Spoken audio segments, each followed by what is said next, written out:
আপনারা কি আমার খোঁজ নিছেন? আমি বেঁচে আছি না মরে গেছি, এত পুলিশের সামনে আমি ছিলাম। আমি ইচ্ছাকৃত ভাবে যাই নাই কখনো। একটা লোক আমার সামনে এখান থেকে গুলি টুকে এখান থেকে করেছে, আমার হাতে লাশটা ছিল। হাতে লাশ ছিল। হ্যাঁ, এটা মিডিয়াতেও আসে না। হ্যাঁ, আমিও তো কাট করিনি, কোনো কাটার আমার প্রয়োজন নাই। যাকে আলহামদুলিল্লাহ, কোথাও দুই নম্বরই কাজে যান নাই, সৎভাবে জীবন যাপন করতেছেন। কে বলতে পারবে না ইনশাআল্লাহ। আমি এই বিশ্ববিদ্যালয়ে পড়াশোনা করেছি, আমি জানি আপনার কত কষ্ট আছে।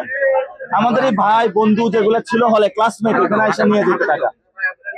আল্লাহ ভরসা আমরা আসলে এই ভার্সিটির ছোট ভাই হিসেবে দেখবেন ইনশাআল্লাহ। সবাইকে বলবেন এই যে এটাতে হাতে হলো সিল হবে, এটাতে যদি সিল হয় 10 বছরের ক্লাস খতম হয়ে যাবে। এমসিপি জামাত সবাই মিলে আমরা যোদ্ধা দিচ্ছি দেশকে রক্ষার জন্য। আমি এই বিশ্ববিদ্যালয়ে পড়াশোনা করছি, ঢাকা বিশ্ববিদ্যালয়ে দিয়া হলে ছিলাম।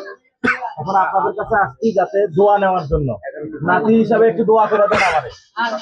আলহামদুলিল্লাহ। আর হলো সবাই গণভোটে হাত দিবেন। আমরা ভালো সমাজ গড়তে চাই।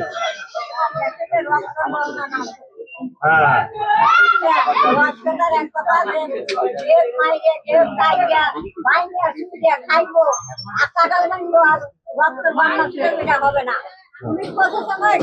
আর বাঙালি হোক, মিলিটারি হোক, সেনাবাহিনী হোক, জেলাই হোক, একটা হলেই কিন্তু আমরা চাই দেশ শান্তি এবং সুস্থ, যে বাংলাদেশ শান্তি হয়, যে গরিব মানুষ বড় লোক সবাই সমান মিলে সবাই ভালো থাকে।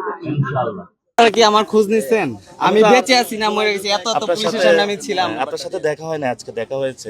আমি ইচ্ছাকৃত ভাবে যাই নাই কখনো আপনাদের ওখানে। হ্যাঁ, অনেক মানুষ আছে। আমি ওই দিন একটা ছেলেকে জিজ্ঞেস করছি, ও হলো সকালবেলা দেখা হয়েছে, মাথা থেকে হলো এই স্প্রিংটা যেগুলো এগুলো খুলছে। তো আমি বলছি তুমি আমি যে একটা লোক আমার সামনে এখান থেকে গুলি টুকে এখান থেকে করেছে, আমার হাতে লাশটা ছিল। হাতে লাশ ছিল। হ্যাঁ, এটা মিডিয়াতেও আসে না। তারপর উনি বললো যে আমি বললাম আপনার কার্ড হয়েছে, বলে আমার কার্ড প্রয়োজন নাই। হ্যাঁ, আমিও তো কাট করিনি, কোনো কাটার আমার প্রয়োজন নাই। হ্যাঁ, যারা সত্যিকার অর্থে গিয়েছে তারা বলছে কার্ড প্রয়োজন নয়, আমরা দেশের জন্য যুদ্ধ করেছি।